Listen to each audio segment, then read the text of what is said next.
Começa agora o programa Momento Espírita na TV. Apoio cultural de Altasfer, Ferro e Aço, Meta Assessoria Contábil, Terrazzo Móveis, De Pierre Informática, Pré-fabricados Tamoios.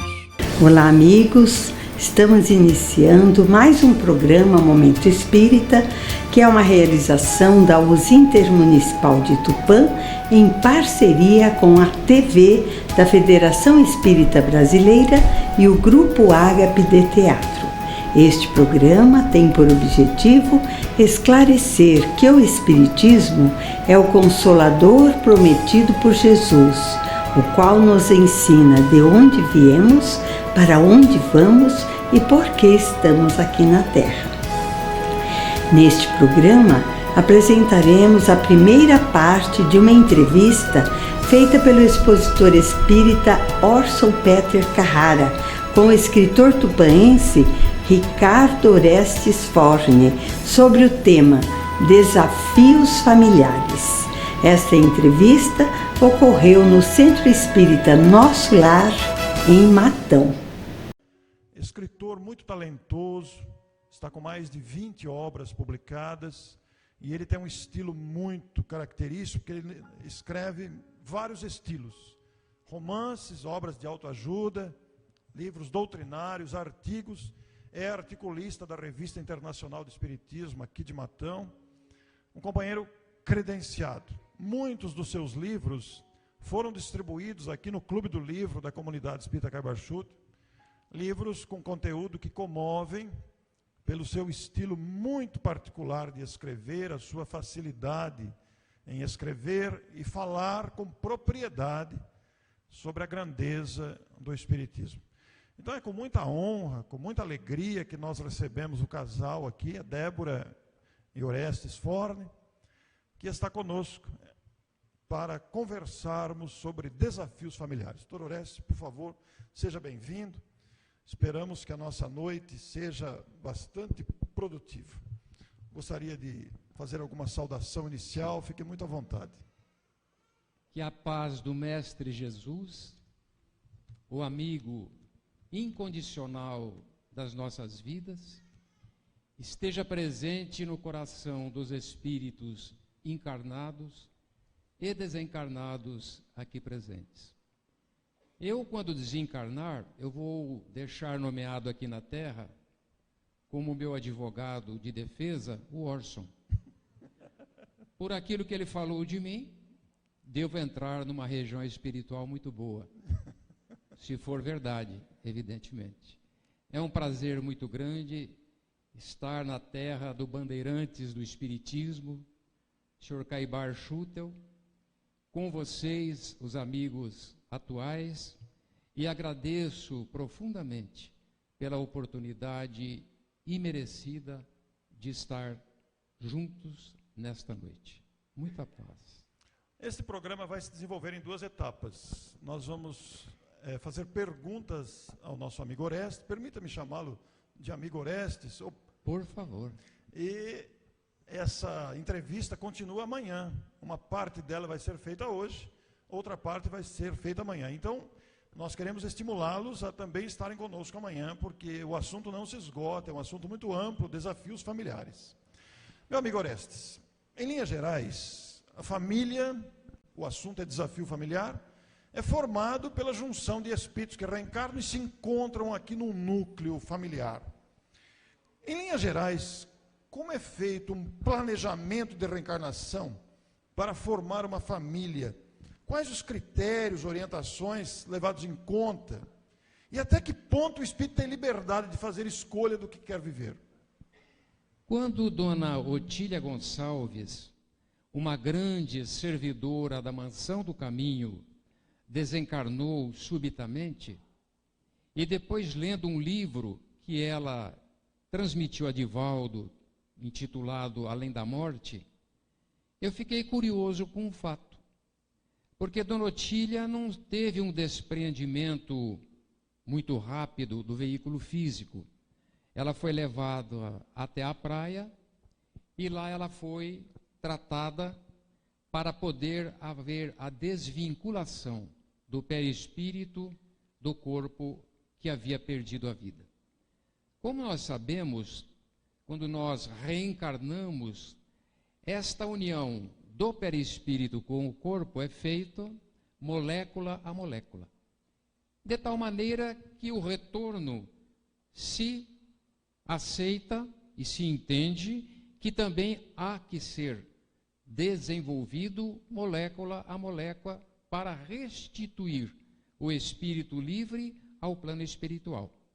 E eu fiquei assim com aquilo na cabeça. Como é que Dona Otília Gonçalves, uma senhora que trabalhou na Mansão do Caminho e que tinha, portanto, muitos méritos, não foi prontamente desvinculada do seu organismo físico? E em uma oportunidade que eu me encontrei com o Divaldo, nas palestras excelentes deste orador monumental, eu perguntei isso a ele: Divaldo, mas por que Dona Otília não foi imediatamente desvinculada do seu veículo físico? Ele disse: meu filho, as leis de Deus nos analisam desde a nossa origem até o momento presente. Então, retornando à sua pergunta, como é este planejamento para a nossa reencarnação, eu usaria esta explicação do Divaldo.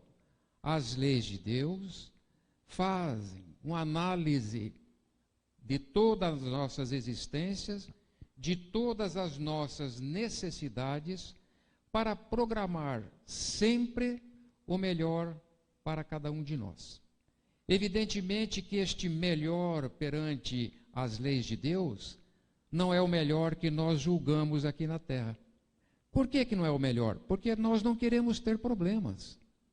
Nós queremos voltar a um corpo físico como alguém que se instala no hotel 5 estrelas e vai ali estar em viagem de turismo. Não quer ter nenhum tipo de aborrecimento.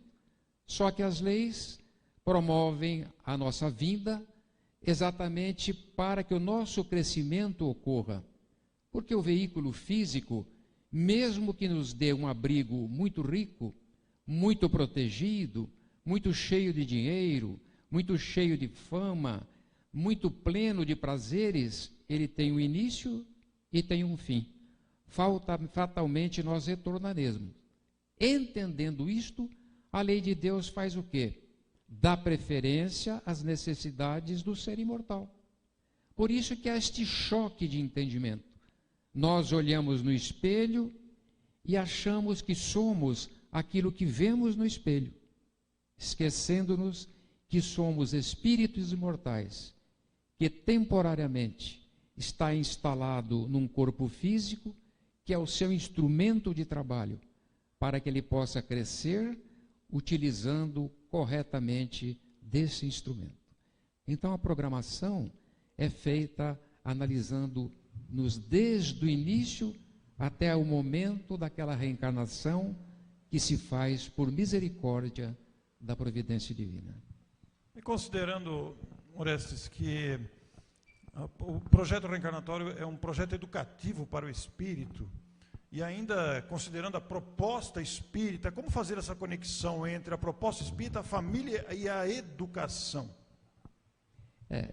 Quando a lei divina nos posiciona dentro de um lar, nós sabemos que neste ambiente de trabalho estão espíritos que se afinizam desde remotas eras, como também estão ali reunidos espíritos que precisam se acertar perante a própria consciência. Como a proposta espírita nos revela que Deus não tem absolutamente a intenção de punir, como se divulgava erroneamente antes do advento da doutrina espírita, ele nos posiciona no local de trabalho, que é o lar, com a finalidade de nos educar. E como é que nós nos educamos?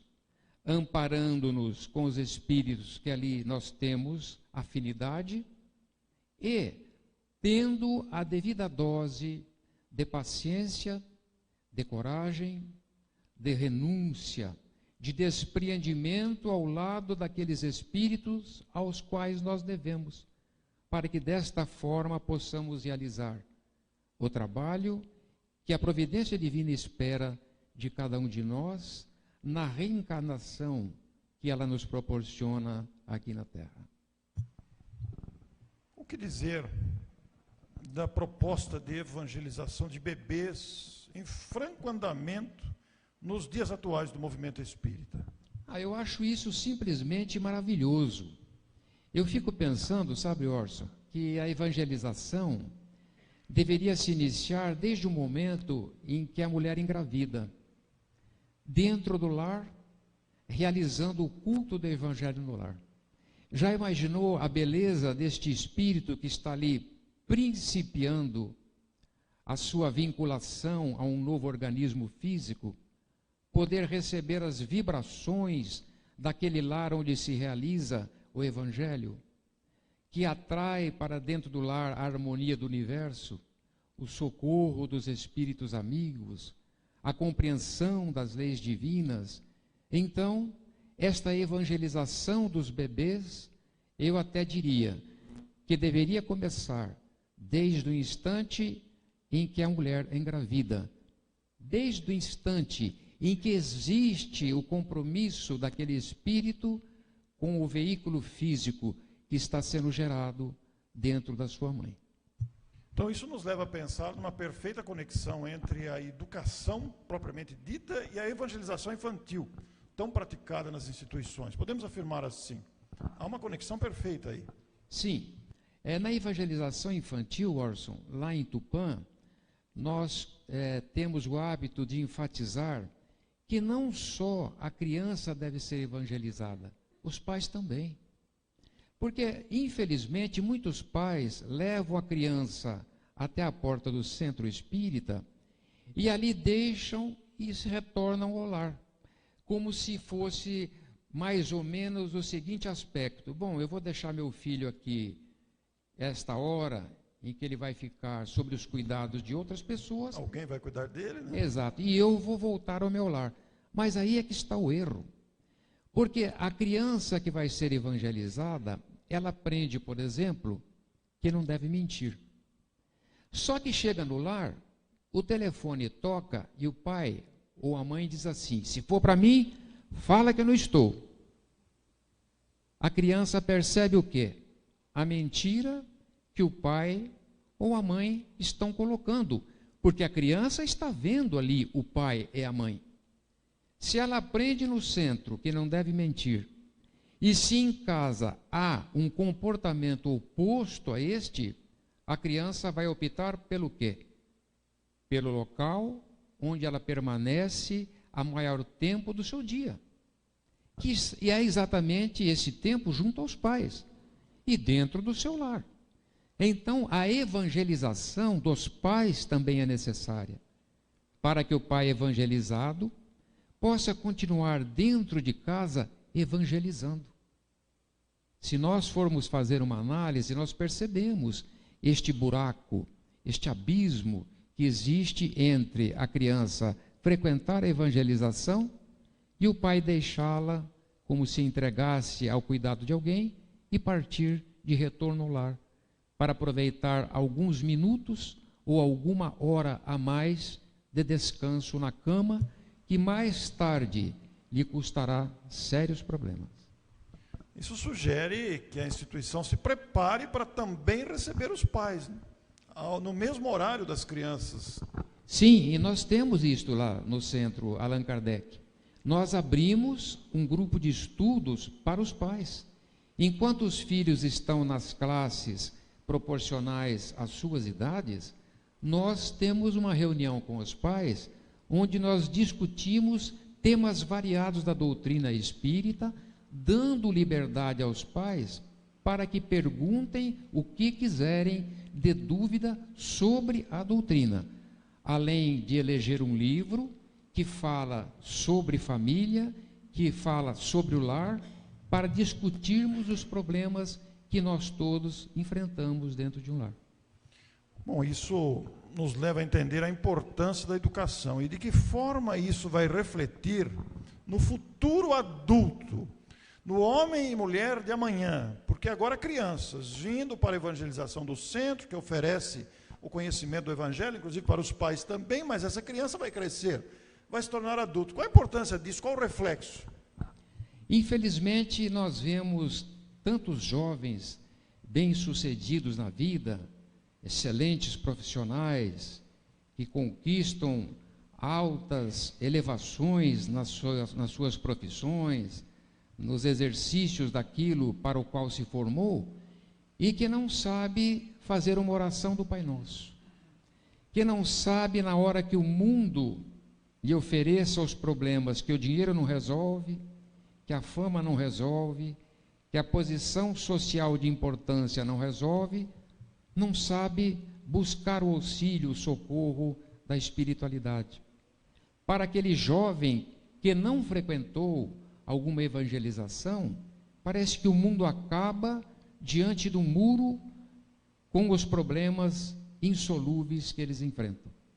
É exatamente aí que está a importância da evangelização, para que a criança comece a entender, desde pequena, que ela não é um corpo físico, que ela está dentro de um corpo físico, que é para ela um instrumento importantíssimo de trabalho, mas que ela é eminentemente um espírito imortal que está na terra para, utilizando-se do corpo, realizar a sua evolução espiritual, contando com o auxílio da espiritualidade, com o auxílio da providência divina, porque nós nunca nos desconectamos do auxílio de Deus.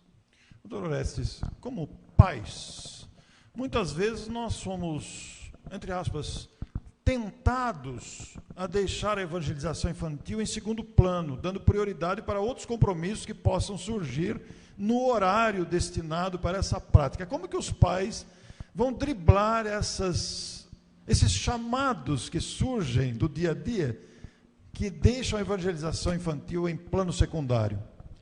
O interessante, né, Orson, é o seguinte: o pai tem tempo, o pai que eu digo são pai e mãe, tem tempo para escolher a melhor escola, tem tempo para levar o filho no médico da sua confiança, tem tempo para escolher a roupa que acha mais adequada, tem tempo para escolher a alimentação correta, mas deixa o aspecto da espiritualidade, deixa o aspecto da imortalidade para um segundo ou para um terceiro plano. E aí nos alertam os espíritos que os pais somente não serão responsabilizados se realmente fizerem tudo o que tinham ao seu alcance para encaminhar o filho, que na realidade é filho de Deus, para o bom caminho. Então, se a consciência dos pais ficar em paz, quando ele relega a plano secundário o cuidado da evangelização infantil, o que eu duvido muito, sorte desse pai, porque senão ele vai responder pesadamente e dolorosamente perante as leis divinas. Eu sempre digo lá no centro de Tupã que nós não devemos escolher ser pai ou mãe para provar que o homem é capaz de ser macho e a mulher é capaz de ser fêmea. Não é esta a proposta de ser pai. A proposta de ser pai é colocarmos-nos à disposição da providência divina, dizendo: Senhor, o meu lar está aberto para que o Senhor encaminhe um dos seus filhos, ou quantos dos seus filhos necessitarem, aos meus cuidados. Nós apenas confeccionamos um uniforme, que é o veículo físico, mas na realidade os filhos são de Deus, porque o veículo físico se encerra no túmulo e a imortalidade traz de volta ao plano espiritual, para o Pai que nos criou, os seus filhos. O senhor falou há pouco sobre o exemplo dos pais, o exemplo da mentira, diga que eu não estou no telefone, por exemplo. E onde está a maior influência que os pais exercem sobre os filhos que vão se tornar adultos depois? Nos valores, na convivência familiar, onde está a maior influência? Exatamente no exemplo, né? Porque não adianta ter palavras maravilhosas, não adianta fazer discursos inesquecíveis, se no momento do exemplo o filho não encontra conexão entre aquilo que o pai fala e entre aquilo que o pai faz. É pelo exemplo que o pai adquire a autoridade moral de pedir ao filho, ou até mesmo exigir do filho, que ele seja de um modo e não do outro. Pelo exemplo, pela força do exemplo, ele adquire a autoridade moral. E aí, a vivência desse exemplo, naturalmente, exige a educação dos pais, né? É onde nós retornamos que não adianta deixar a criança na porta do centro espírita para receber as aulas da evangelização e os pais voltarem para casa, para o aconchego do leito, para aproveitar mais alguns minutos de sono. Agora, extrapolando um pouco, indo para a realidade social que nós vivemos, na educação fundamental, na educação da instrução, melhor dizendo, como diferenciar e como entra a diferença entre o papel da escola e o papel da família, dos pais? Como é que fica essa diferença entre a escola e a família? Existe um erro muito comum, e quando se diz eu estou mandando meus filhos para a escola para serem educados. Na escola, as crianças recebem instrução, são instruídas, com exceção de determinados professores que se transformam pelo amor à profissão em verdadeiros educadores. Nós encontramos casos assim, mas são raros, né? Pestalozzi era um exemplo tipo disso, né? Quando recebeu o menino em Yverdun para evangelizá-lo. Mas, na maioria das vezes, nós vemos professores que dão aquela aula rápida para cumprir o compromisso e ficar como livre de ter feito aquilo para o qual ganha para fazer. Então, esses professores instruem os nossos filhos. Então, para esses professores, a escola é para instruir e não para educar. A educação tem que ser confeccionada dentro do lar, através do exemplo. Senão, a criança não vai encontrar o norte dela. Nós estamos aqui, Orestes, na presença de vários professores. Sim, ótimo. Aqui estão professores, estão pais e mães. Que eu espero que sejam educadores. Isso. Estão aqui professores também das instituições espíritas, evangelizadores, aqui também estão presentes. E todos enfrentando os desafios próprios da atividade, Sim. da atividade didática, de preparo das aulas, Sim. o amor à atividade, tanto a parte remunerada de professores profissionais, ou dos professores das instituições espíritas. O que o senhor diria para todos eles? Então, a minha esposa, também a Débora, que está ali presente, ela também é professora até hoje. Foi diretora, foi supervisora, foi convidada a ser o antigo cargo de delegada de ensino, que hoje foi extinto, mas ela renunciou a tudo isso para ficar na sala de aula, porque ama a profissão. Nós temos assim finais de semanas separados, porque ela fica diante do computador, pesquisando as questões que caem no vestibular, para incluir na prova dos alunos, para que eles sejam muito bem treinados neste aspecto, porque ela ama a profissão que faz.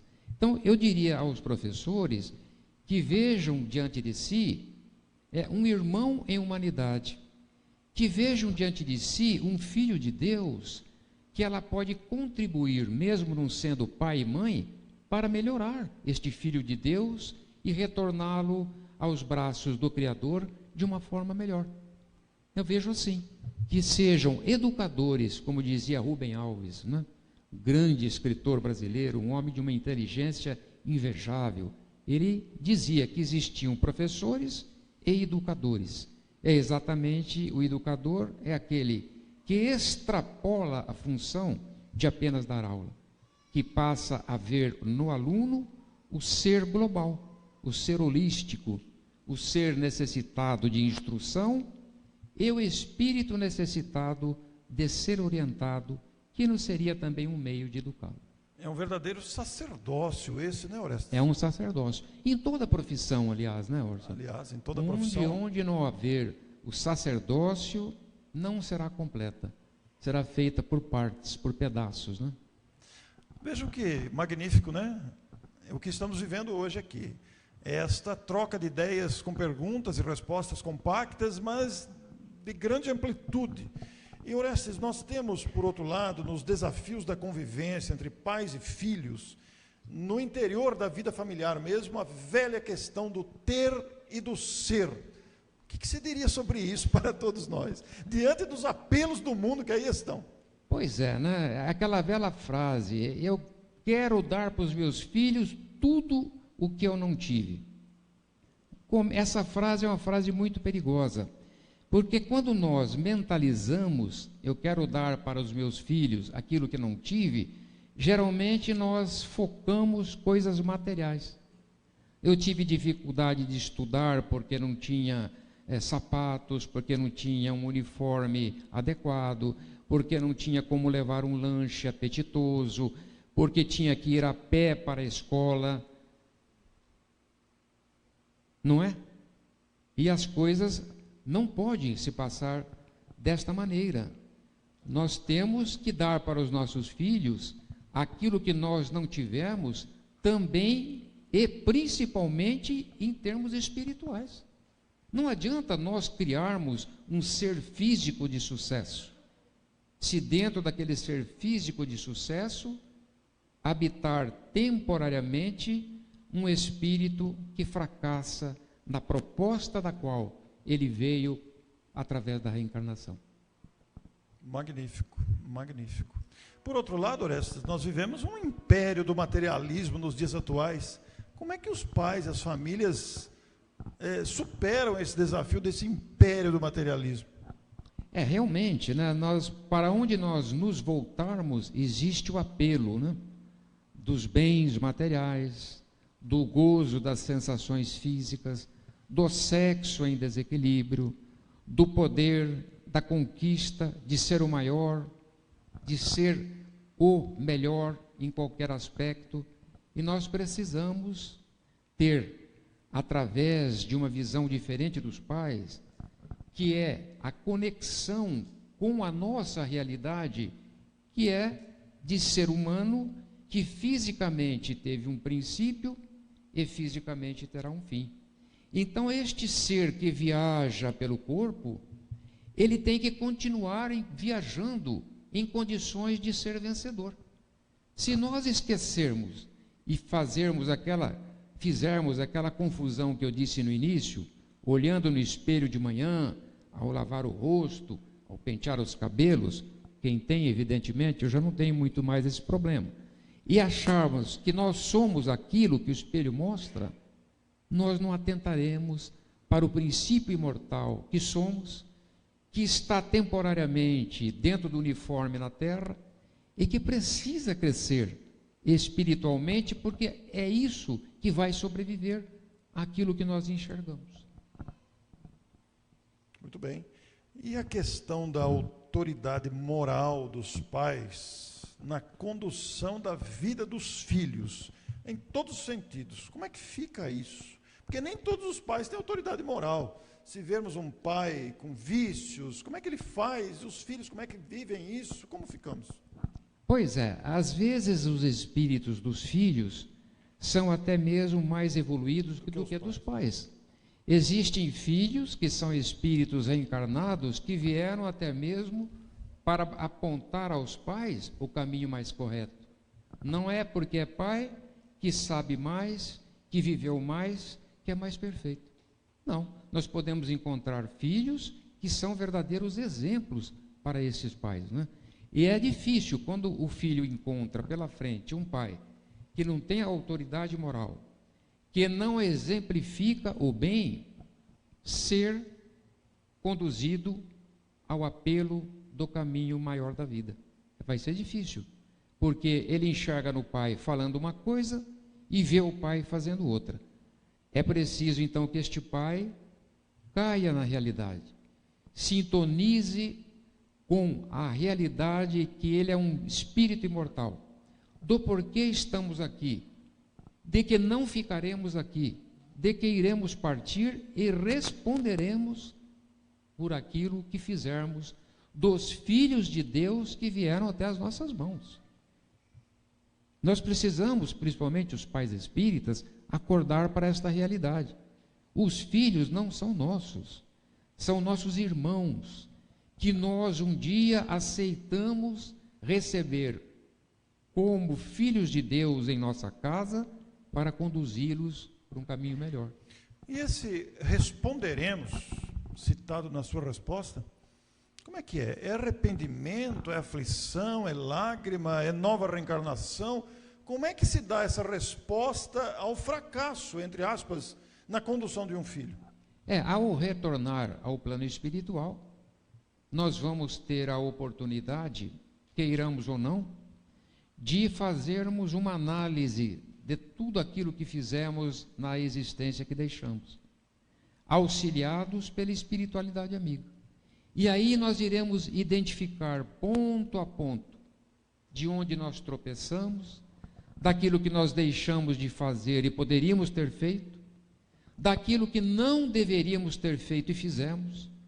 E Chico dava um exemplo muito nítido disso, quando ele comentava, que a maioria dos espíritos desencarnados, que haviam sido espíritas aqui na Terra, na última existência, se arrependiam das oportunidades perdidas. Então esses pais, ao retornar ao plano espiritual, ele vai ver ali, olha, tal espírito que foram visitá-lo em seu lar, que foram recebidos em seu lar, não encontraram em você os exemplos necessários para conduzi-los ao bem. E isto aí rouba a paz de consciência. No plano espiritual, se arrependerão e suplicarão da misericórdia divina novas oportunidades para corrigirem aquilo que fizeram de errado. E nesse contexto todo, Orestes, considerando esses desafios, como fica a prática do Evangelho no lar? A prática do Evangelho no lar é o chamado de Jesus para dentro da nossa casa.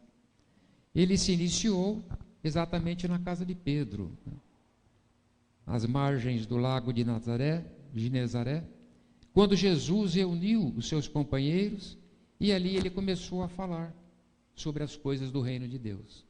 Então, o Evangelho no lar é um momento sublime em que nós nos reunimos em nome do Cristo, convidando a espiritualidade amiga que nos visite naquele momento. E é uma oportunidade, Orson, excelente também para o diálogo entre pais e filhos. Não é só falar sobre espiritismo, não é sobre ler uma página espírita, mas perguntar ao filho como foi o seu dia, qual a dificuldade que ele está tendo naquele momento, quais as lutas que ele está desenvolvendo, aonde ele quer ser auxiliado. A Evangelho no Lar nos proporciona esta oportunidade, porque é uma proposta de integração, de aproximação da família, dos membros que ali estão, quer sejam amigos de existências passadas, quer sejam aqueles que se desentenderam e que retornaram juntos para aprenderem a se respeitar e amar. Nós aprendemos em O Livro dos Espíritos sobre as mudanças que se operam no caráter na época da adolescência. O espírito reencarnado recebe o exemplo dos pais, o carinho dos pais. Quando chega na adolescência, apesar de todos os esforços dos pais, parece que há um desencaminhar. Como é que os filhos vão encarar esse período difícil da adolescência? Quando começa aquela explosão de hormônios, para preparar o organismo feminino para ser mãe e o organismo masculino para ser pai, eu tenho a impressão que o adolescente se sente de uma forma como se estivesse se afogando e colocasse a cabeça para fora da água e pudesse respirar profundamente. Então, o período da adolescência, quando ele enfrenta essas mudanças corporais que muitas vezes ele não entende, porque os pais não abordam o assunto com ele, apesar de que as escolas hoje são muito francas nesses aspectos, as aulas revelam à menina o funcionamento do seu corpo, ao menino o funcionamento do seu corpo. A adolescência é um período muito difícil e é exatamente onde mais os pais deverão estar presentes. Se eles semearam na infância, terão uma facilidade maior nessa fase de explosão hormonal, de conquista, de achar que é o máximo, que sabe tudo, que os pais estão superados, que já não sabem mais nada, que podem até ser descartáveis. Se houve uma semeadura boa na infância, esta semente germinará com maior facilidade, permitindo aos pais conduzir e administrar os filhos de uma maneira menos chocante, menos atritosa, vamos dizer assim, menos conflitante, mais amiga, mais amorosa, para que o sucesso se faça. Doutor Orestes, um grande desafio que os pais estão enfrentando atualmente, que lhes causa bastante aflição, é a questão do homossexualismo. As uniões homoafetivas, normalmente manifestando-se desde a adolescência, um tempo isso era um pouco velado, agora está muito declarado, muito aberto, as mudanças sociais trouxeram essa realidade. E muitos pais se afligem com a questão da homossexualidade nos próprios filhos. O que dizer a esses pais? Vejam bem, se eu tenho a consciência plena de que eu estou recebendo um espírito que é filho de Deus, que Deus está pedindo a nós que cuide daquele filho dele, encaminhando-o para um bom caminho, por que ter vergonha de um filho homossexual? Será que Deus tem vergonha dos defeitos que nós temos? Nós temos tantas imperfeições e nem assim Deus desiste de nós. Nem assim Jesus se negou a encarnar no planeta para nos mostrar o caminho da verdade e da vida. Porque o espírito homoafetivo, ou como se dizia antigamente, homossexual, deve representar vergonha para os seus pais? Será que nós fomos vergonha, motivo de vergonha para os nossos pais, com aquilo que nós fizemos de errado? Então, o irmão, o filho de Deus, que está vivendo uma provação na homoafetividade, ele necessita do nosso carinho, do nosso amparo, do nosso lar. Não fechemos a porta a esses filhos, porque nós também temos as nossas imperfeições, nós temos os nossos defeitos que muitas vezes são maiores do que a homoafetividade, porque existem casais homoafetivos que vivem com respeito um pelo outro, que se amam verdadeiramente, que são companheiros por uma vida toda. E existem lares de casais heterossexuais, onde o pai violenta a filha por anos seguidos. Qual é a vantagem de um lar heterossexual quando um pai violenta a filha por anos seguidos, sob o silêncio da mãe assustada, que nada diz? Reparemos no que está acontecendo com o nosso país, sem entrar em conotação política. Mas os citados, os envolvidos, são todos heterossexuais. Heterossexual, homossexual é sinônimo de moralidade? Será que o homoafetivo não pode ser um cidadão construtivo? Não pode ser um cidadão que respeite a sociedade? Não pode ser alguém que vá modificar este mundo para melhor? Não voltemos as costas aos filhos homossexuais. Eles precisam de nós.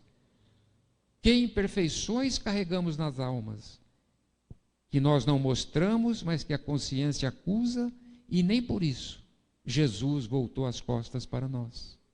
Nem por isso a espiritualidade amiga e superior deixa de nos socorrer.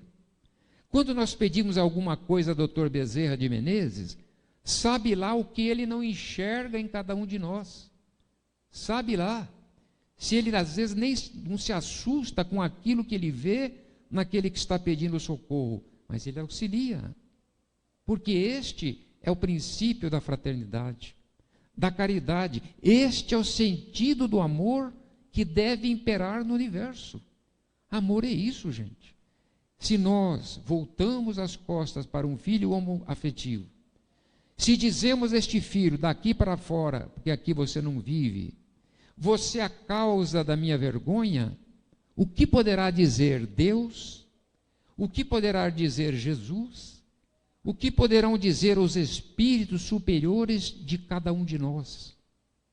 Do que temos dentro de nós, oculto, que os outros não conseguem ver, mas que a nossa consciência vê e muitas vezes se envergonha de si mesmo. Então eu acho que muito bem. Não há nada de anormal, demais na homoafetividade. É a realidade humana, né, doutor Orestes? É a realidade dos espíritos, né? Mesmo porque, Orson, nós sabemos que o espírito ele precisa vivenciar a experiência do sexo feminino e masculino, porque somente o espírito que vivencia a experiência do sexo feminino consegue incorporar nele as qualidades da mulher. E somente o espírito que vive e vivencia a experiência do sexo masculino consegue incorporar nele as qualidades e as experiências que o sexo masculino proporciona. E como é que nós fazemos a evolução para a perfeição? Adquirindo conhecimentos das duas asas, né? Precisamos vivenciar a experiência no corpo feminino para adquirirmos sensibilidade e as qualidades que a mulher tem, e precisamos estagiar no corpo masculino para adquirirmos as experiências que o reino, que o sexo masculino nos proporciona. Então nós reencarnaremos também em corpo feminino, pode ter a certeza. Não, mas eu não, eu sou machão. Você pode ser, meu filho, mas perante a lei de Deus você vai vir. Todos vamos inverter um dia. Vamos vivenciar a experiência do sexo feminino, não tenhamos dúvida disso, porque somente assim conseguiremos adquirir experiências do sexo feminino. Tudo isso, doutor Orestes, envolvendo aí a autoridade moral, essa questão homoafetiva tão bem explanada, com tanta competência, os desafios da família. No fundo, a palavra respeito, acho que é a melhor palavra para sintetizar tudo isso, não? Mas sim, se Deus dá o livre-arbítrio a cada um de nós, Deus, a autoridade máxima do universo, a autoridade suprema do universo, dá-nos a liberdade. Quem somos nós para chegar e tolher o livre-arbítrio do outro? Isso revela a nossa pequenez, porque quanto mais o espírito se eleva, mais ele respeita o direito do outro fazer o que ele deseja, porque a lei da semeadura e da colheita está vigilante. O dar a cada um segundo as suas obras continua imperando no universo. Acreditemos ou não, queiramos ou não, determinadas leis divinas continuam imperando, para que nós possamos responder por nossas escolhas de posse no livre-arbítrio. Então, por que tolher? Você não vai fazer esta profissão porque eu não quero. Oriente o filho, olha, esta profissão eu enxergo assim, ó. Tem isso de bom, não tem isso de bom. Deixe o filho escolher, porque ele foi um espírito que reencarnou para fazer escolhas, e através das escolhas aprender, e através do aprendizado crescer, e através do crescimento evoluir. É isso que Deus proporciona a cada um de nós quando nós voltamos. Nós temos duas perguntas dos internautas aqui para fazer, mas antes nós temos uma experiência muito comovente vivida aqui em Matão. Marquinhos, eu gostaria que você contasse para nós. O Marquinhos já contou essa história aqui a semana passada, mas merece ser contada novamente, porque muita gente não ouviu. E nada melhor do que o protagonista que viveu a experiência contar para nós a experiência e talvez até dirigir uma pergunta ao nosso amigo Orestes. Boa noite, tudo bem? Semana passada a gente comentou que a casa recebeu um telefonema de uma mãe e de um pai, a Glaucia e o Jonas, que iam fazer o aniversário do primeiro ano do Inácio e gostariam de pedir aos convidados que não levassem presentes. A casa deles era pequena, eles não teriam espaço para guardar todas as coisas que uma criança ganha no aniversário de um ano, e solicitaram se os convidados pudessem levar mantimentos, itens de cesta básica. E procuraram a comunidade espírita Cabarchuto, já que nós temos aquele projeto família que distribui as cestas. E eu fui com a Leire, né, a gente estava na esperança de que tivesse algum ou outro quilo de feijão. E nós conseguimos, eu acho que numa festa pequena, 550 quilos de comida. Veio muita coisa, a gente foi buscar numa montanha, ela veio até rebaixada. E na primeira parte da sua entrevista, o senhor disse sobre a utilidade do exemplo da família, dos pais para os filhos, né?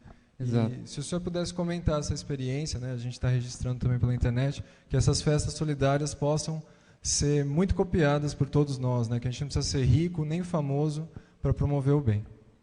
Isso é espetacular, né? Nós fizemos isto em nossa casa, né, Débora? Quando os nossos filhos iam crescendo, a gente ia recolhendo os brinquedos e, na medida em que eles não usavam mais, porque já havia passado a idade, a gente doava a uma instituição de caridade. Isso daí é começar a construir o exemplo para as crianças, porque isto marca. Dá a impressão que a criança não entendeu. A criança é um espírito milenar. Nós precisamos nos acordar para isto.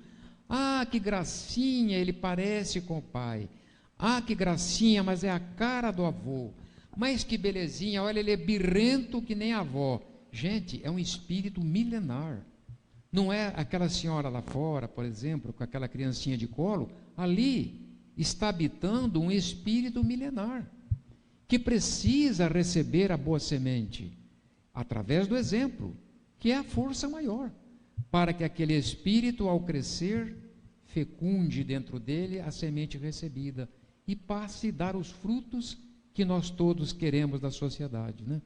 Nós reivindicamos um mundo melhor, uma sociedade melhor, menos crime, mais amor, menos ódio, desde que comece pelo outro e não por nós mesmos. Desde que o outro seja um mundo melhor, desde que o outro ame mais, desde que o outro perdoe mais, desde que o outro renuncie mais, desde que o outro compreenda mais, eu vou ficar guardando. Por isso que o mundo está nessa lentidão para fazer a evolução do planeta para um mundo de regeneração. Aguardamos dos outros sem fazer a nossa parte. Obrigado, Marquinhos. É interessante, o Marquinhos citou aí que está sendo gravado, está sendo transmitido ao vivo e também gravado. E depois do término, nas próximas horas, ou amanhã, no máximo 1 ou 2 dias, esse arquivo gravado estará disponível no canal de YouTube da página do Centro Espírita Nosso Lar. Então, é uma oportunidade de revermos, de divulgarmos esse material que estará disponível para o mundo. Ontem nós tivemos no Clarim a palestra do Condota, o médico psiquiatra, que também já está disponível lá para ser visitada, para ser revista. Doutor Oreste, duas perguntas de internautas que estão conectados conosco. Queremos saudar aos internautas que nos acompanham. Gostaria de saber sobre mães que perdem os bebês ainda na gestação. É um desafio familiar essa realidade, né? Sim. Muitas vezes, o óvulo fecundado, ele não tem as características para realmente desenvolver uma gestação. São os abortos que ocorrem nos primeiros 3 meses da gravidez. É o chamado ovo cego. Ele não tem ali vinculado espírito nenhum, porque já não havia o planejamento daquele ovo ir para frente, gerando uma gestação normal. Outras vezes ocorre um mecanismo de aborto por se tratar de um espírito que, reencarnação anterior, cometeu suicídio, para que ele sinta o quanto é ruim perder a oportunidade que um dia ele aniquilou. Outras vezes são espíritos que aceitam essa situação para provocar nos pais um despertar de que a vida tem um sentido maior. E outras vezes são espíritos que rejeitam, desistem da reencarnação. Eu não quero mais reencarnar. E aí nós voltamos no princípio do livre-arbítrio, que Deus respeita o nosso livre-arbítrio. Se ele estiver em processo reencarnatório, mas ele se recusar a completar aquela reencarnação, ele tem esse direito. E nós queremos tirar o direito dos outros, dos filhos dentro do lar, do nosso amigo no trabalho, daquele que nós conhecemos, do vizinho que está ao nosso lado. Nos sentimos com a autoridade moral de contradizer o livre-arbítrio do outro. É isso que se passa. Falando sobre essa questão, amanhã nós perguntaremos ao Dr. Orestes sobre aborto, mas essa pergunta vai ficar para amanhã. Agora, eis aqui um outro desafio muito pertinente, tudo isso que nós estamos falando, Dr. Orestes. Os filhos decidem que religião vão seguir, ou os pais podem ou não podem fazer nada a respeito? Impõem a religião, ou o respeito que os filhos decidam a religião? Eu perguntaria a esses pais que dizem assim, olha, eu vou esperar meu filho crescer, aí ele vai resolver que religião ele vai seguir. Vocês deixariam, para os pais que fazem isso, vocês deixariam o filho escolher se toma a vacina ou não? Vocês deixariam o filho escolher se toma o remédio amargo para curar a doença? Vocês deixariam o filho escolher qual comida quando ele não tem idade para tal escolha?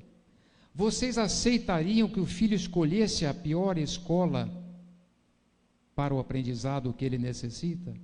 Não.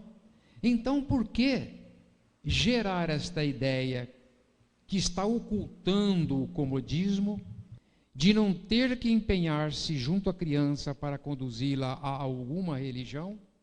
Está escondendo uma atitude de comodismo. Na minha casa, Orson, nem o meu filho, nem a minha filha são espíritas. Mas quando pequenos, nós tentamos conduzi-los ao centro. E como eles não queriam, o que nós fizemos? Abrimos para que eles frequentassem a religião que eles quisessem.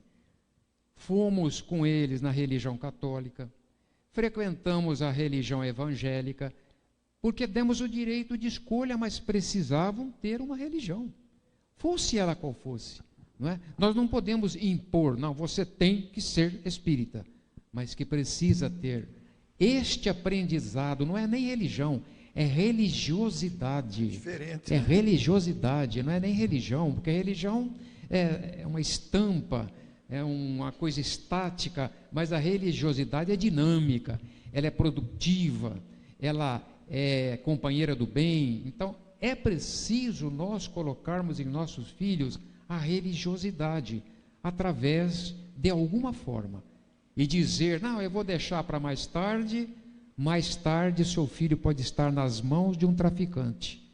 Isso vai lhe custar muito mais caro do que agora dar a ele uma religião. Amanhã falaremos sobre gravidez, inclusive gravidez precoce, falaremos novamente sobre religião e religiosidade, mundo virtual, limites da educação, entre outras questões. Mas, doutor Orestes, com tantos livros publicados, romances, autoajuda, doutrinários, artigos, editoriais na RI, opinião na RI, né? Qual a experiência mais marcante da sua atividade espírita que o senhor diria para nós hoje? Olha, eu gostaria de citar, não é uma experiência propriamente minha, mas contada pelo Divaldo, que aquilo me sensibilizou profundamente o meu ser. Divaldo tinha um irmão mais velho, já que ele era o caçula, que era delegado de polícia. E um dia Divaldo chegou a esse irmão e perguntou, olha, eu gostaria de saber de você qual foi a ocorrência na sua vida como policial que mais o sensibilizou. E o irmão pensou e disse, olha, Divaldo, o que mais me angustiou, o que mais me chocou, foi um dia em que eu fui fazer uma fiscalização na zona de Meretrício, que eram locais onde, mais antigamente, as mulheres chamadas hipocritamente de vidas fáceis, porque aquela vida não tinha nada de fácil, se prostituíam para sobreviver. E o irmão do Divaldo foi fazer ali um agenciamento policial e encontrou mulheres com filhos pequeninos que durante o dia elas colocavam na rua para atender a clientela. E à noite, como não tinha jeito de deixar as crianças nas ruas, elas eram obrigadas a levar os filhos para dentro do quarto, onde ela mantinha relacionamento com seus fregueses, entre aspas, para sobreviver. Divaldo ficou tão chocado com isso, que ele pediu para que o irmão o levasse a esse local. E lá chegando, ele propôs a essas nossas irmãs, que viviam desta forma terrível, não é? O que elas gostariam que ele fizesse para ajudá-las.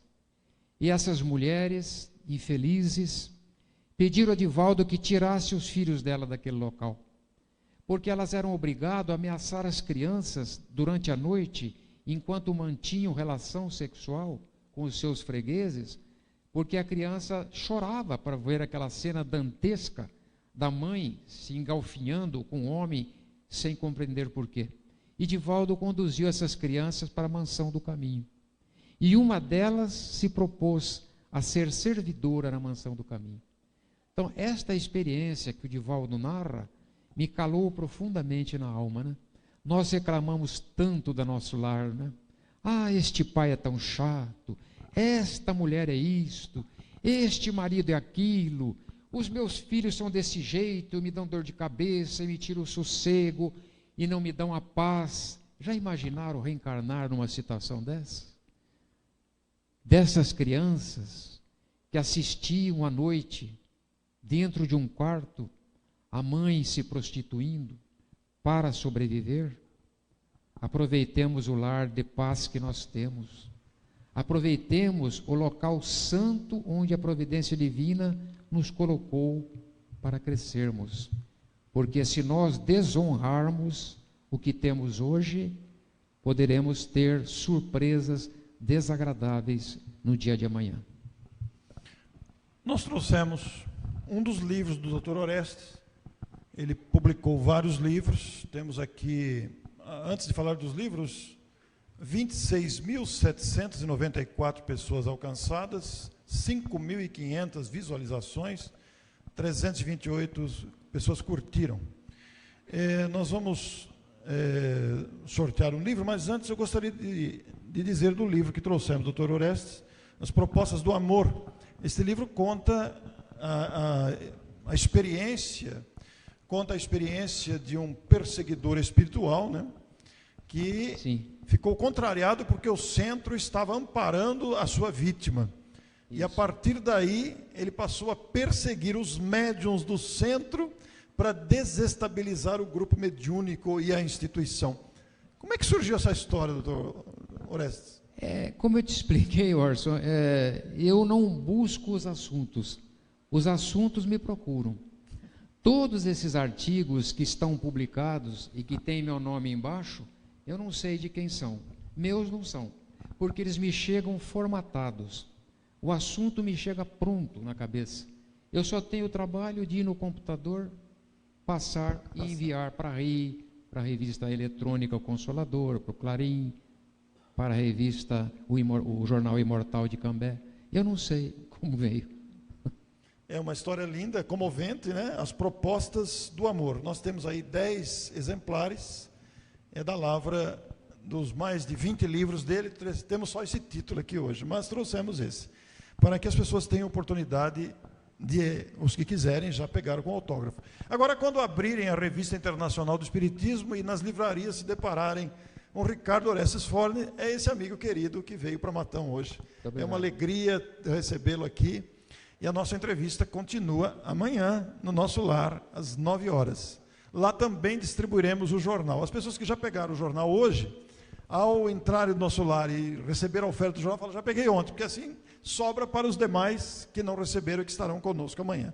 Suas palavras finais, doutor Orestes, agradecendo imensamente pela sua presença. Quem tem que agradecer muito pela oportunidade de estar presente em Matão, nessa casa espírita, junto a tantos corações amigos, sou eu. saio daqui endividado, mas feliz. Muito obrigado. Muito obrigado.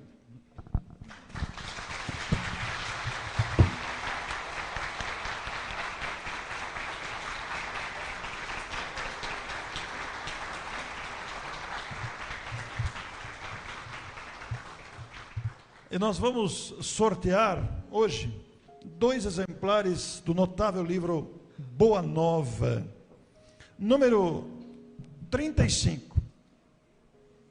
Quem tem o número 35 e o número 98?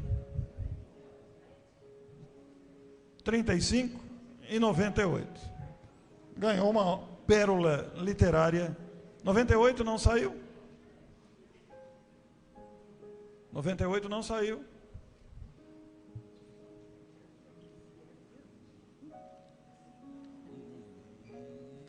Não, o seu está sem número. Ah, perfeito. É no cantinho embaixo. É verdade, nem eu tinha visto.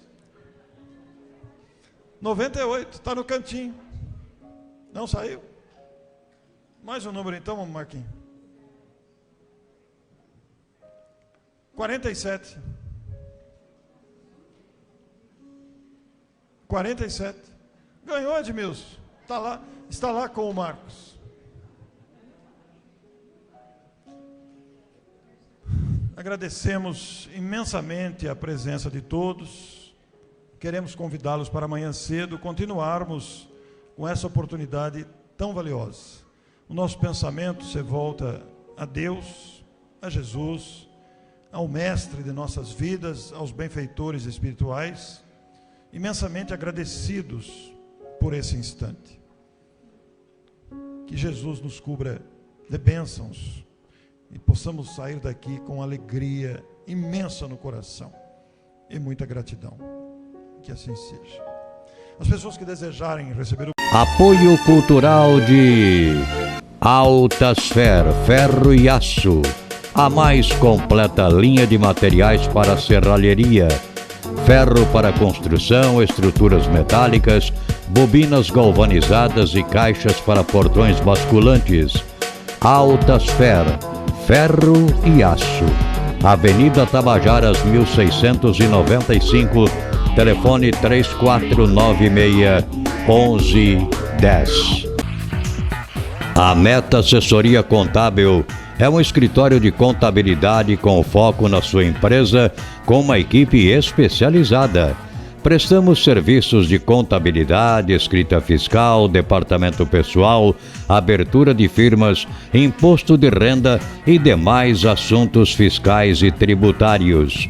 Mantenha sua contabilidade em dia com a Meta Assessoria Contábil.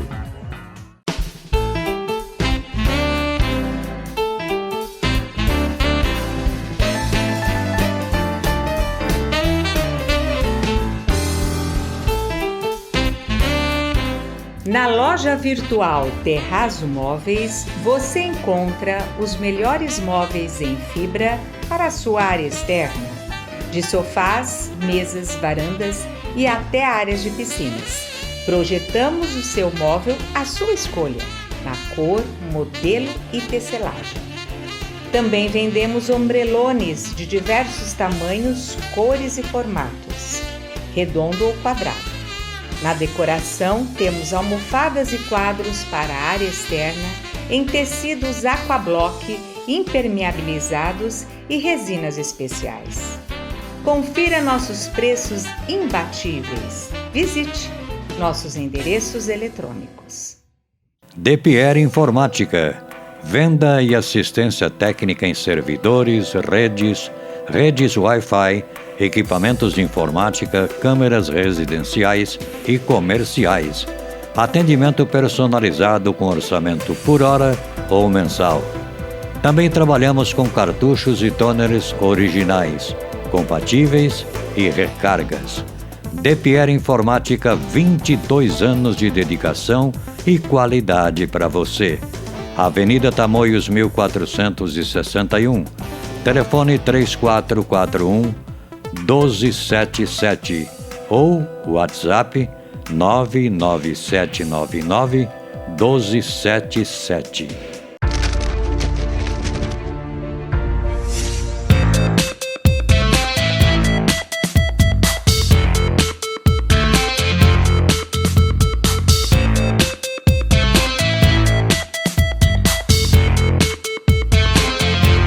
E você assiste agora no programa Momento Espírita mais um quadro que fala sobre arte e espiritismo. E é uma grande parceria entre o programa Momento Espírita e a TV Mundo Maior. Assista então agora o musical Mundo Maior.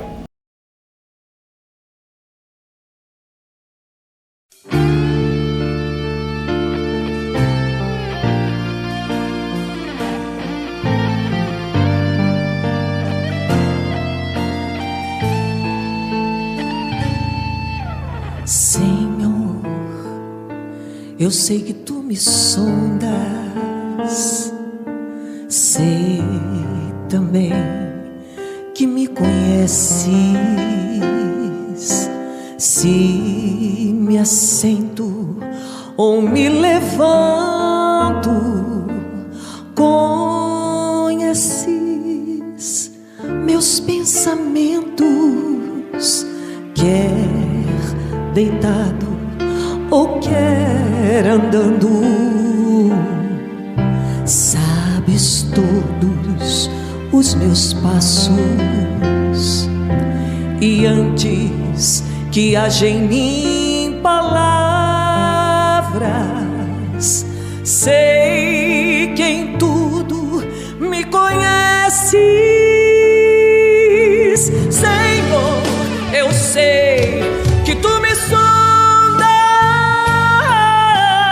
Senhor, eu sei que tu me sondas, Senhor, eu sei que tu me sondas, Senhor, eu sei que tu me sondas. Deus, tu me cercaste em volta, tuas mãos em mim repousam, tal ciência é grandiosa, não alcanço de tão alta. Se eu subo até o céu, eu sei que ali te encontro, mas se no abismo está minha alma, sei que ali também me ama. Senhor, eu sei que tu me sondas, Senhor, eu sei que tu me sondas, Senhor, eu sei que tu me sondas, Senhor, eu sei que tu me sondas e que me ama. Senhor, eu sei que tu me ama, Senhor, eu sei que tu me ama,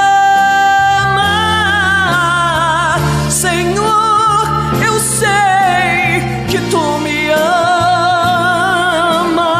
amas, Senhor, eu sei que tu me ama, me ama.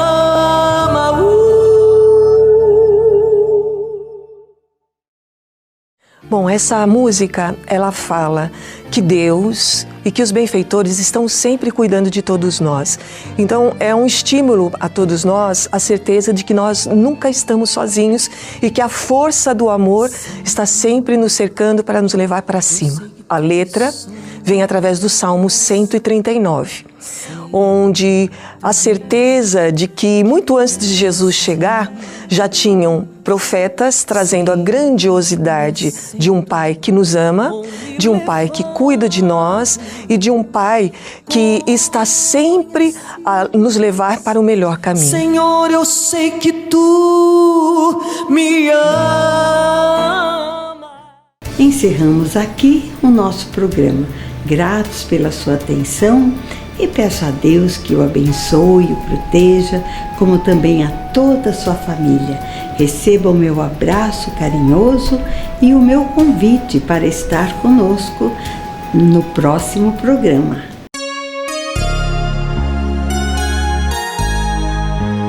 Ouça pela Rádio Nova Tupã, FM 100,3, todos os domingos, das 13 às 14 horas, o programa Momento Espírita, apresentado por uma equipe de colaboradores da União das Sociedades Espíritas Intermunicipal de Tupã, com mensagens de paz, otimismo, esperança e amor. Programa Momento Espírita, todos os domingos, às 13 horas na Rádio Nova Tupã, FM 100,3.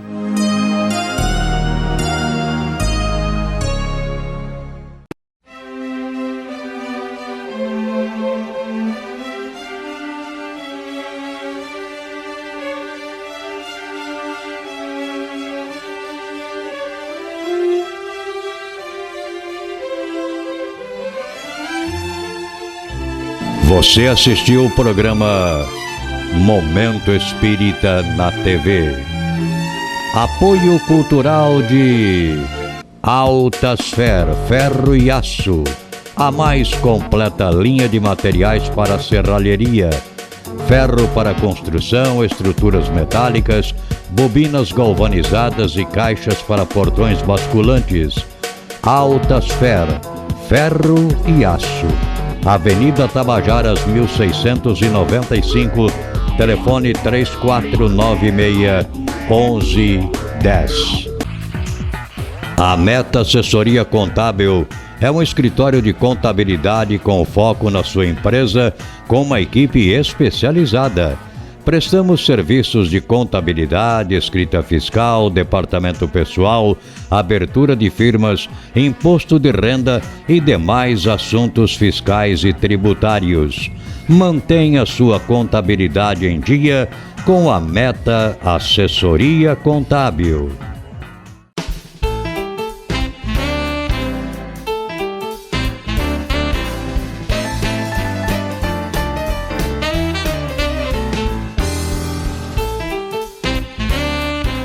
Na loja virtual Terrazo Móveis, você encontra os melhores móveis em fibra para a sua área externa, de sofás, mesas, varandas e até áreas de piscinas. Projetamos o seu móvel à sua escolha, na cor, modelo e tecelagem.